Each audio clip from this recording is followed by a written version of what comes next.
আসসালামু আলাইকুম। প্রিয় দর্শক, অন্য মঞ্চে আলোচনায় আপনাদের সকলকে আমন্ত্রণ জানাচ্ছি।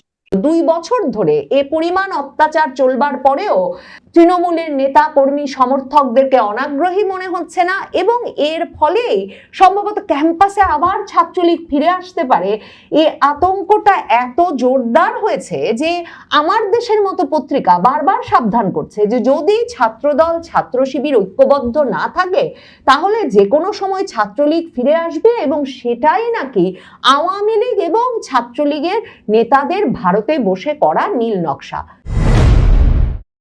2024-এর 5ই আগস্টে শেখ হাসিনা সরকারের পতনের পর থেকে এই আওয়ামী লীগের সমর্থক বিরোধী দুই তরফের বিশ্লেষকেরাই এমন বিশ্লেষণ সংবাদ মাধ্যমে সামাজিক যোগাযোগ মাধ্যমে বারবার হাজির করছেন যে আওয়ামী লীগকে নিশ্চিতভাবেই পুনর্গঠিত হতে হবে, এবং আওয়ামী লীগের যে পুরনো নেতারা, আওয়ামী লীগ এবং এর অঙ্গ সংগঠন ছাত্রলীগ যুবলীগ সহ সকল সংগঠনগুলোর যে পুরনো নেতারা, তাদের সঙ্গে তৃণমূলের নেতা কর্মীদের কোনো যোগাযোগ নাই। তারা 2024-এর 5ই আগস্টের পর থেকে যোগাযোগ স্থাপনে একেবারে ব্যর্থ হয়েছেন, এবং এ কারণে জেল জুলুম অত্যাচারের শিকার তৃণমূলের নেতা কর্মীরা একেবারে হয়রান হয়ে উঠেছেন, এবং তারা কিছুতেই দলীয় কোনো কার্যক্রমে আগ্রহী হচ্ছেন না।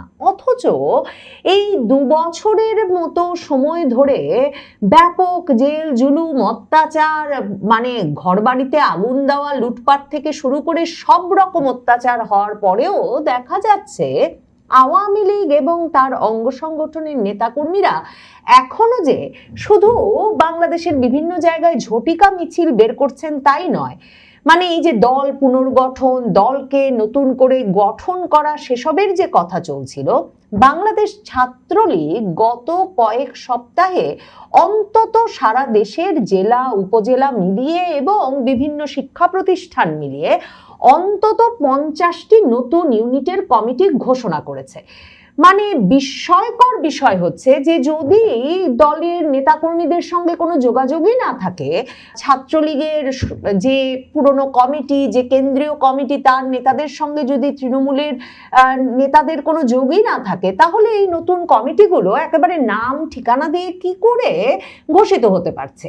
এবং ছাত্রলীগ সভাপতি সাধারণ সম্পাদক সাদ্দাম হোসেন শেখ ইনান তাদের স্বাক্ষরে 23 বঙ্গবন্ধু অ্যাভিনিউ বাংলাদেশ ছাত্রলীগের এই প্যাডে রীতিমতো নামের তালিকা ঘোষণা করা হচ্ছে একের পর এক। তার মানে একদিকে যেমন এই যে ছাত্রলীগ করার লোক পেতে, ছাত্রলীগ করবার মতো তরুণ তরুণীদের পেতে এই গ্রেফতার আতঙ্কের মধ্যেও এবং মাসের পর মাস জামিনবিহীন ছাত্রলীগের নেতাকর্মীদের আটকে রাখা হচ্ছে সারা দেশে, তবুও লোক পেতে, আগ্রহী ছাত্রলীগ নেতা কর্মী পেতে কোনো জায়গায় কোনো অসুবিধা হচ্ছে না। তার মানে নেতৃবৃন্দের সঙ্গে এতটাই যোগাযোগ রক্ষা করছেন তৃণমূলের নেতাকর্মীরা যে সেই যোগাযোগের ভিত্তিতে নতুন কমিটি গঠিত হতে পারছে, এবং ছাত্রলীগ সূত্রে জানা যাচ্ছে যেসব জায়গায় সক্রিয় কমিটি ছিল না বা কমিটিকে যথেষ্ট সক্রিয় মনে হচ্ছিল না, সেসব জায়গায় অগ্রাধিকার ভিত্তিতে নতুন কমিটি গঠিত হচ্ছে। এখন বাংলাদেশের বিশ্ববিদ্যালয় ক্যাম্পাসগুলোতে যখন ছাত্রদল ছাত্র শিবিরের মধ্যে মানে এমন বিরোধ চাঙা হয়ে উঠেছে ছাত্রলীগ না থাকার এই সময়ে, এবং যখন ছাত্র শিবির অনেকগুলো পাবলিক বিশ্ববিদ্যালয় যেগুলোতে ছাত্র সংসদ নির্বাচন হয়ে গেছে সেগুলোতে ক্ষমতার কেন্দ্রে বসে আছে, এবং 5ই আগস্টের পর প্রায় সব পাবলিক বিশ্ববিদ্যালয়ের ক্যাম্পাস ছাত্র শিবিরের দখলে চলে গেছে, এখন পর্যন্ত ছাত্র দল সেসব ক্যাম্পাসে ঢুকতে পারে নাই, হল কমিটি তো ঘোষণা করতেই পারে নাই। শিবিরের সাধারণ ছাত্রছাত্রীদের ব্যানারে করা আন্দোলনের সুবাদে, যেই আন্দোলনে তাদের একমাত্র দাবি যে বিশ্ববিদ্যালয়ের ছাত্রছাত্রীরা নাকি আর ছাত্র রাজনীতি চায় না, কাজেই শিবির হলে থাকতে পারছে কিন্তু ছাত্রদল হলে থাকতে পারছে না। এই অবস্থায় ছাত্রদল ছাত্র শিবিরের মধ্যকার যে ওই যে গুপ্ত রাজনীতি নিয়ে এক রকমের বিবাদ দ্বন্দ্ব কোন পর্যায়ে গেছে যে ঢাকা বিশ্ববিদ্যালয়ে ছাত্র দল রীতিমতো একটা প্রামাণ্য চিত্র প্রদর্শনী করেছে এবং তারা উপাচার্যের কাছে এসব প্রমাণাদি নিয়ে হাজির হয়েছে, যেখানে তারা বলেছেন যে বিগত আওয়ামী লীগ সরকারের সময় ছাত্রলীগ সেজে ইসলামী ছাত্র শিবির ঢাকা বিশ্ববিদ্যালয়ের হলগুলোতে শিক্ষার্থী নিপীড়ন করেছে এবং তারা অভিযোগ করেছে সংগঠনটির ঢাকা বিশ্ববিদ্যালয় শাখার দাবি ছাত্র দলের যে নিপীড়নের ঘটনায় ছাত্র শিবিরের বিভিন্ন পর্যায়ের নেতাকর্মীদের সম্পৃক্ত থাকার বিষয়ে অভিযোগ পেয়েছে তারা, এবং সেসব অভিযোগের প্রমাণাদি নিয়ে ঢাকা বিশ্ববিদ্যালয় শাখা ছাত্র দলের সভাপতি গণেশচন্দ্র সাহস, সাধারণ সম্পাদক নাহিদুজ্জামান শিপন সহ নেতৃবৃন্দ ঢাকা বিশ্ববিদ্যালয়ের উপাচার্য অধ্যাপক এবিএম ওবায়দুল ইসলামকে গিয়ে স্মারকলিপি দিয়ে এসেছেন। মানে তাহলে ভাবেন যে আবরার ফাহাদ বুয়েটে ছাত্রলীগের নিপীড়নের শিকার হয়ে নিহত হয়েছেন বিএনপির বর্তমানে সংসদ সদস্য নির্বাচিত নেত্রী নীলুফার চৌধুরী মনি তো ইউনূস আমলে টেলিভিশন টক শোতে বসে বলে এসেছিলেন যে এই ঘটনা ঘটিয়েছিল তখনকার ছাত্র শিবিরের সদস্যরা, এবং কিছুদিন আগেও ছাত্র শিবির আর ছাত্র দলের মধ্যে শাহবাগে এমন মারামারি লেগে গেল শাহবাগ থানার সামনে যে পরে গিয়ে কেন্দ্রীয় নেতৃবৃন্দকে সেই মারামারি থামাতে হয়েছে। এখন এই অবস্থায় ছাত্রলীগ কমিটির পর কমিটি ঘোষণা করছে, কিন্তু তারেক রহমানের সরকার যে তার ছাত্রদল দেশের ক্যাম্পাসগুলোতে ঢুকতে না পারলেও ছাত্রলীগ যাতে সক্রিয় হতে না পারেন সে বিষয়ে সর্বশক্তি প্রয়োগ করবেন সেটাও এখন নিশ্চিত। কারণ বিভিন্ন জায়গা থেকে যে আওয়ামী লীগ নেতৃবৃন্দ, আওয়ামী লীগের নেতা কর্মী সমর্থক পর্যন্ত সন্দেহে ব্যক্তিবর্গকে গ্রেফতার করা হচ্ছে, ছাত্রলীগের নেতা কর্মী সমর্থক সন্দেহে গ্রেফতার অব্যাহত আছে, তাই নয় এখন তারেক রহমান সরকারের আমলে এসে রীতিমতো গোপন বৈঠক থেকে নিষিদ্ধ ছাত্রলীগের 14 সদস্যকে গ্রেফতারের ঘটনা ঘটেছে। চট্টগ্রামের হালি শহরে নয়াবাজার বিশ্ব রোড এলাকার একটা রেস্টুরেন্ট থেকে গোপন বৈঠক থেকে নিষিদ্ধ ঘোষিত ছাত্রলীগের 14 জন সদস্যকে গ্রেফতার করার খবর দিয়েছে চট্টগ্রাম মহানগর পুলিশের গোয়েন্দা বিভাগ।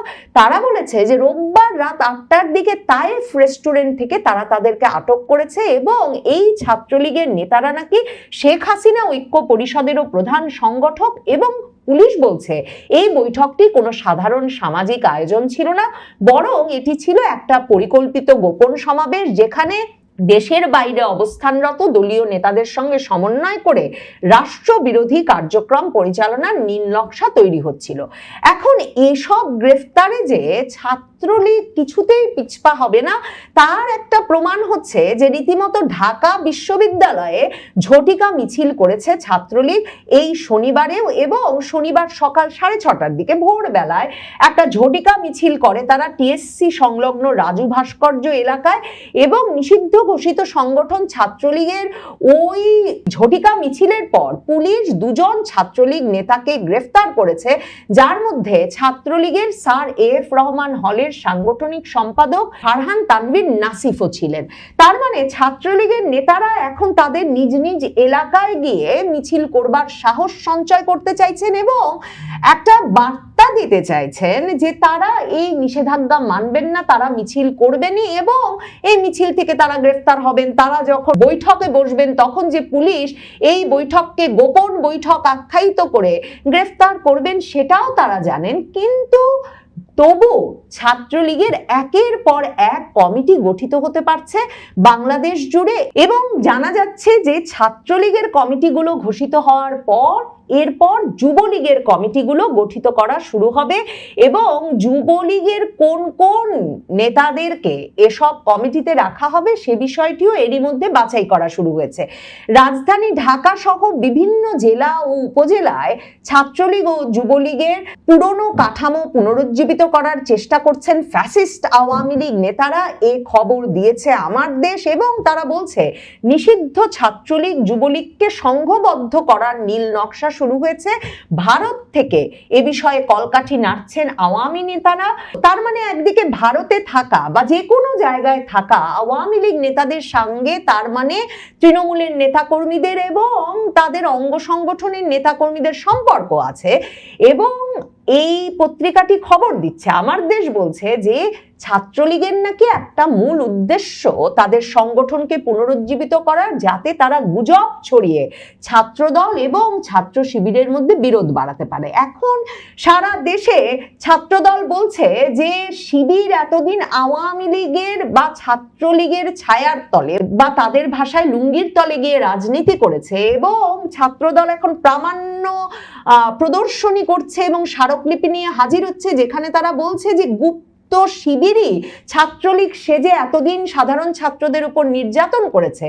সেখানে ছাত্রলীগকে কেন গুজব ছড়িয়ে ছাত্রদল ছাত্র শিবিরের মধ্যে বিরোধিতা বাড়াতে হবে, সেটা একটা প্রশ্ন বটে। কিন্তু ছাত্রলীগ যে এমন অবস্থায়, যখন কিনা ক্যাম্পাসগুলো ছাত্র শিবিরের দখলে, ছাত্র দল পর্যন্ত ক্যাম্পাসগুলো এখনো ঢুকতে পারছে না, তখন বিভিন্ন স্থানে ঢাকা বিশ্ববিদ্যালয় সহ বিভিন্ন জায়গায় ছাত্রলীগ ঝটিকা মিছিল শুধু করছে তাই নয়, আমার দেশ পত্রিকা খবর দিচ্ছে যে ছাত্রলীগ রীতিমতো চট্টগ্রাম বিশ্ববিদ্যালয়ের বিভিন্ন দেওয়ালে সম্প্রতি ফ্যাসিস্ট নয়, বাংলাদেশের আর্টিস্ট শেখ হাসিনা এমন স্লোগান সম্বলিত পোস্টার লাগিয়ে দিয়েছিল।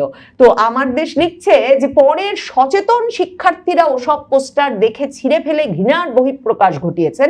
কিন্তু আপনাদের মনে থাকবে যে ধরেন রাজশাহী বিশ্ববিদ্যালয়ে তো এমনকি বিএনপির পোস্টারও সালাউদ্দিন আম্মার ছিঁড়ে ফেলেছিলেন। কাজেই এ অবস্থায় চট্টগ্রাম বিশ্ববিদ্যালয় ক্যাম্পাস, যে ক্যাম্পাসেও চাকসু নির্বাচনে শিবিরের প্যানেল একচ্ছত্র আধিপত্যে বিজয়ী হয়েছে, সেখানে ছাত্রলীগ ঢুকে শেখ হাসিনাই বাংলাদেশের আর্টিস্ট এবং তিনি ফ্যাসিস্ট নন এমন স্লোগান দেওয়া পোস্টার লাগিয়ে আসতে পারছেন, তাতে বুঝতে বাকি থাকে না যে ক্যাম্পাসের ভেতরে এখনো প্রচুর ছাত্রলীগের সমর্থক রয়েছেন এবং এমন সাহসী কর্মীরা রয়েছেন সব ক্যাম্পাসে, যারা আসলে অপেক্ষা করছেন যে কখন তাদের উপর থেকে রাজনৈতিক নিষেধাজ্ঞা উঠে যাবে, বা রাজনৈতিক নিষেধাজ্ঞা না উঠলেও তারা রাজনৈতিক কর্মকাণ্ড পরিচালনা করবার সাহস নিয়ে ক্যাম্পাসগুলোতে অপেক্ষা করছেন।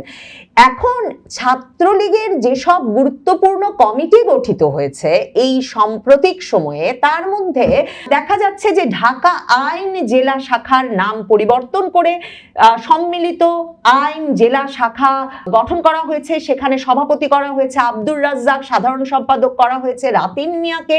সম্মিলিত বেসরকারি চিকিৎসা বিজ্ঞান শাখার একটা কমিটি গঠিত হয়েছে, সেই শাখার সভাপতি করা হয়েছে আব্দুর রহমান রেজা এবং সাধারণ সম্পাদক করা হয়েছে তানভীর হাসান নাবিলকে।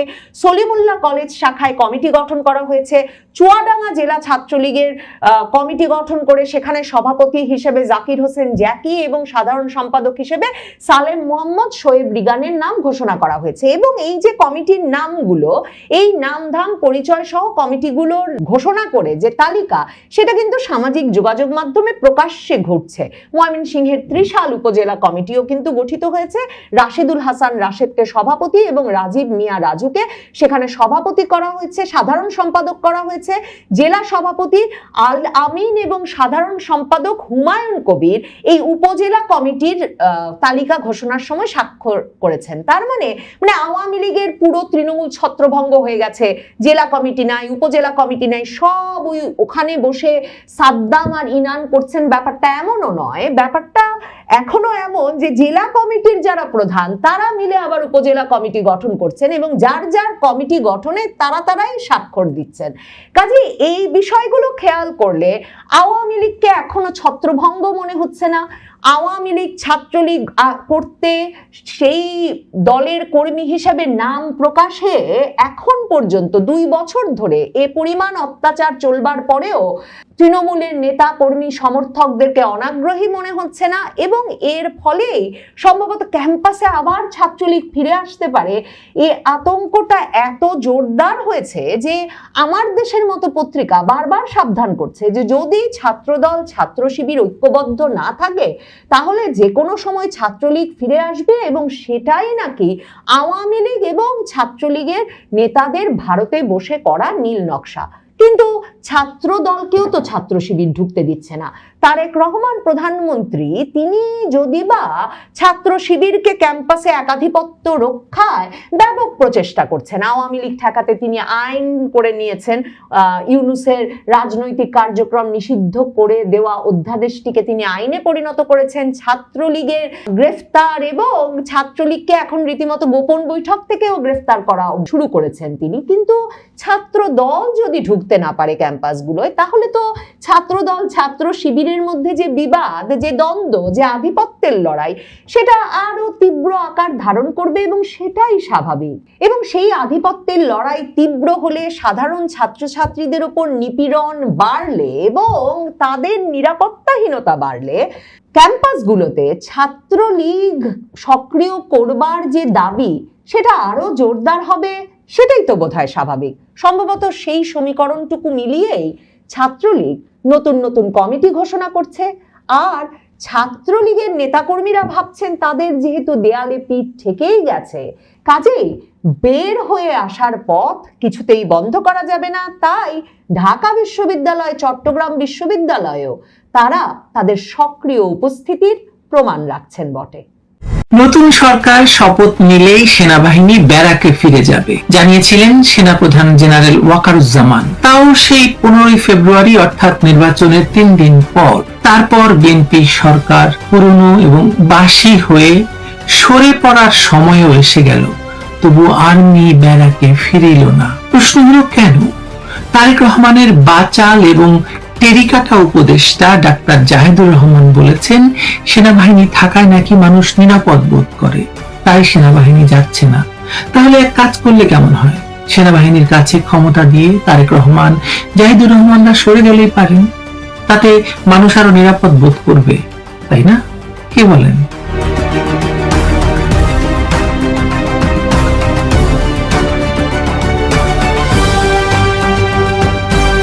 তারেক রহমানের সরকারের বয়স 2.5 মাস পেরিয়ে গেছে। মানুষ দেখছে বিএনপি নির্বাচিত সরকার ক্ষমতায়, সংসদ চলছে, মন্ত্রিসভা বৈঠক করছে। তারেক রহমান লন্ডন থেকে রিমোট কন্ট্রোলে দেশ চালাচ্ছেন না, তিনি সশরীরে দেশেই আছেন, স্ত্রী কন্যা নিয়ে নাটক সিনেমা দেখছেন। কিন্তু মাঠে তারেক রহমান নেই, মাঠে এখনো সেনাবাহিনী। ম্যাজিস্ট্রেসি পাওয়ার আছে কি নেই সেটা আমাদের জানা নেই, কিন্তু উপস্থিতি আছে, ক্ষমতা আছে, আর সেই উপস্থিতি বলে দিচ্ছে আসল কথাটা, ক্ষমতার ভারসাম্য আসলে কোথায়। জেনারেল ওয়াকারুজ্জামান নিজেই বলেছিলেন, সংবিধান এবং বেসামরিক প্রশাসনের প্রতি পূর্ণ শ্রদ্ধা রেখে সেনাবাহিনী দায়িত্ব পালন করে এবং নতুন সরকার দায়িত্ব নিলে স্বাভাবিক নিয়মে ব্যারাকে ফিরে যাবে। স্বাভাবিক নিয়মটা ঠিক কোথায় পালিত হচ্ছে সেটা বোঝা যাচ্ছে না। সেই প্রতিশ্রুতি এখন বোধহয় ভুলে গেছেন জেনারেল ওয়াকারুজ্জামান। তিনি নতুন করে বলছেন, সর্বকালের সর্বশ্রেষ্ঠ নির্বাচন হয়েছে, ইতিহাসের সর্বশ্রেষ্ঠ নির্বাচন হয়েছে। মজার ব্যাপার হচ্ছে, 2024 সালের আগস্ট মাসে যখন তাকে সাংবিধানিক দায়িত্ব পালনের জন্য বলা হয়েছিল বা তার দায়িত্ব পালন করার কথা ছিল, তিনি ভুলে গেছেন এবং তার ফলে নতুন একটা সরকার গঠন হয়েছে, শপথ হয়েছে এবং তার ফলে দেশ কোথায় গেছে তা তো আমরা দেখতেই পাচ্ছি। যা হোক, সর্বকালের সর্বশ্রেষ্ঠ নির্বাচনের মাধ্যমে একটি সরকার গঠন হয়েছে, শপথ হয়েছে, 2.5 মাস পেরিয়ে গেছে, তবু সেনাবাহিনী মাঠে। ম্যাজিস্ট্রেসি পাওয়ার নেই, এটা সত্যি হয়তো, কিন্তু উপস্থিতি আছে। আর সেই উপস্থিতির যে সিম্বলিক ভ্যালুর কথা জাহিদুর রহমান বললেন, তাতে প্রতীকী শক্তি আসলে কার হাতে কাজ করছে বা কার হাতে ক্ষমতা? অপরাধীদের জন্য প্রতিবন্ধক হিসেবে কাজ করছে নাকি নির্বাচিত সরকারের লাঠিয়াল হিসেবে কাজ করছে সেনাবাহিনী? প্রশ্ন তো উঠতেই পারে, ওঠা উচিত। ব্যারিস্টার রুমিন ফারহানা, যিনি একসময় বিএনপির নেত্রী ছিলেন এবং এখন স্বতন্ত্র সংসদ সদস্য, সরাসরি প্রশ্ন তুলেছেন যে সেনাবাহিনীর ব্যারাকে না ফেরা এই নির্বাচিত সরকারের ব্যর্থতা।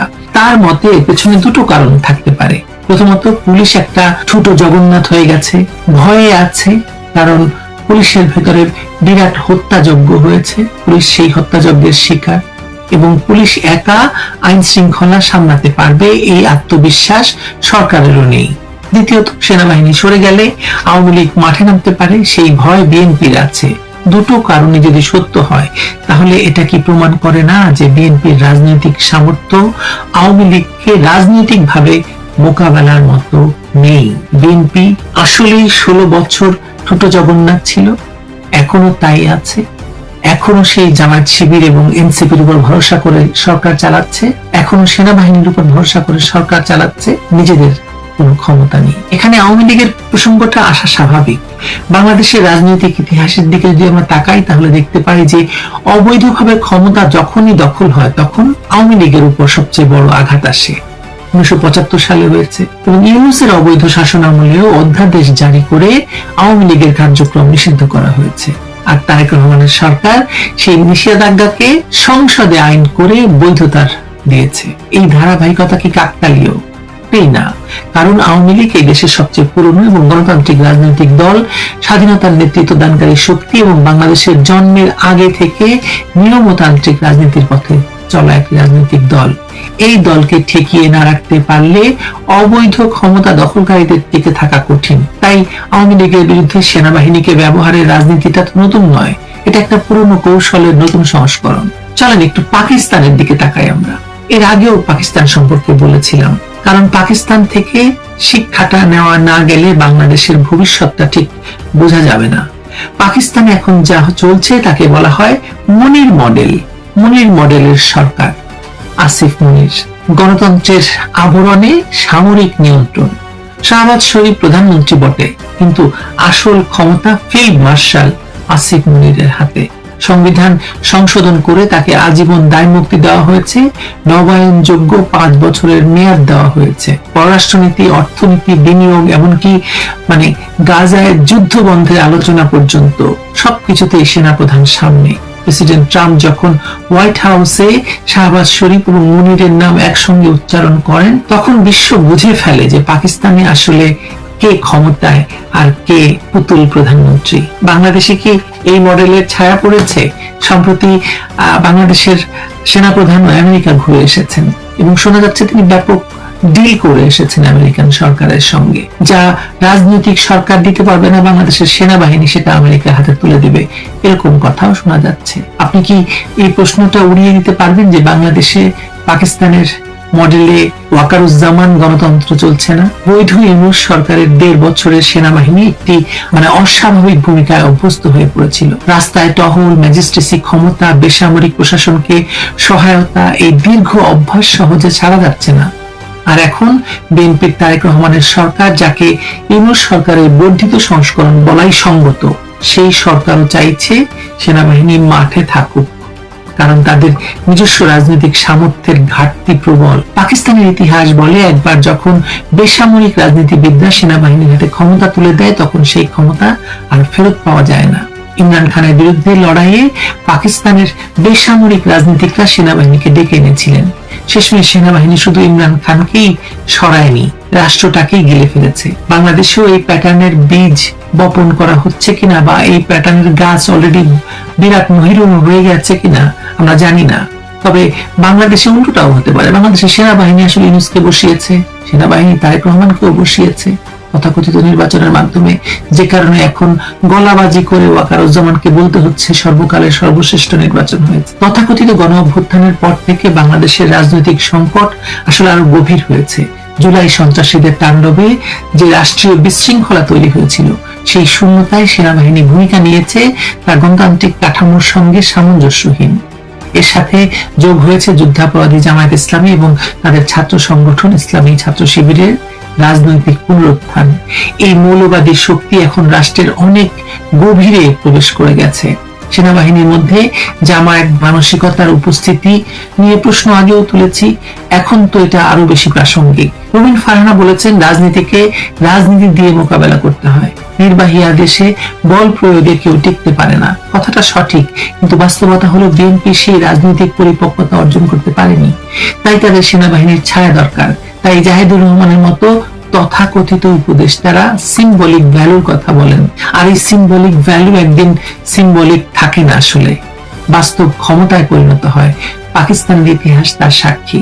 বাংলাদেশের মানুষ সবসময় একটা সংকটে দাঁড়িয়ে থাকে, যেমন এই মুহূর্তের সংকট।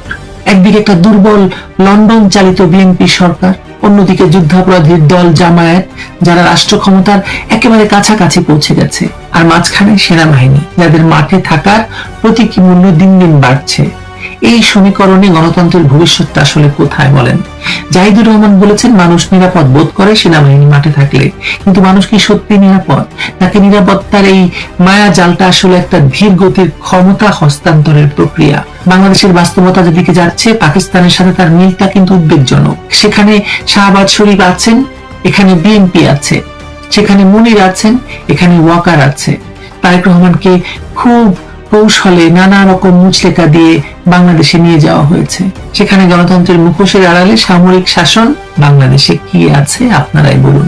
তাই প্রশ্নটা আমি বারবার করি, যদি সেনাবাহিনী থাকলেই মানুষ বেশি নিরাপদ থাকে, যদি সেনাবাহিনীর ছায়া ছাড়া সরকার চলতে না পারে, তাহলে আর নাটক করার কি দরকার? তারেক রহমান, জাহিদুর রহমান, এই বিএনপির দলবল সবাই সরে গেলেই পারে, ক্ষমতাটা সরাসরি সেনাবাহিনীকে দিয়ে দিলেই হয়। অন্তত তাহলে মানুষ জানুক যে কে দেশটা চালাচ্ছে। এখনকার মতো এই লোক দেখানো গণতন্ত্রের প্রহসনটা না থাকলেই ভালো নাকি? আমার তো মনে হয় ভালো। কি ভালো না? ভালো থাকবেন সবাই।